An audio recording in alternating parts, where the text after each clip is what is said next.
ইংরেজিতে একটা প্রবাদ আছে, no justice no peace, no justice no piece.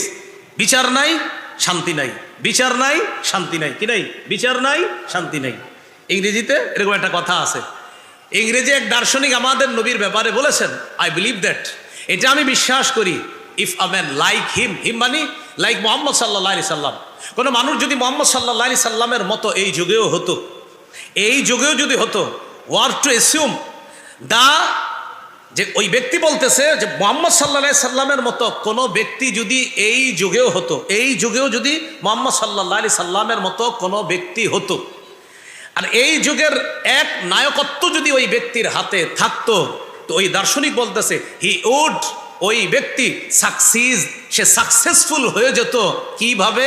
তো বলতেছে ইন সলভিং ইটস প্রবলেমস, পৃথিবীর যত সমস্যা আছে এগুলা সমাধানে সে সাকসেস হতো। যদি মোহাম্মদ সাল্লাল্লাহু আলাইহি সাল্লামের মতো বর্তমান পৃথিবীতে একজন মানুষ থাকতো, তো সারা পৃথিবীর সমস্যা সে সমাধান করে ফেলতো।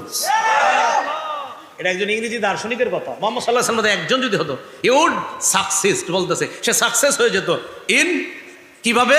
সলভিং ইটস প্রবলেমস, যত সমস্যা আছে সব সমাধানে সে সাকসেসফুল হতো। এটা একজন ইংরেজি দার্শনিকের কথা আমাদের নবীর ব্যাপারে বলে। মহাত্মা গান্ধী তো বলেছে, পৃথিবীতে শান্তি চাও তো ওমরের শাসন কায়েম করো, দুনিয়াতে শান্তি আসবে।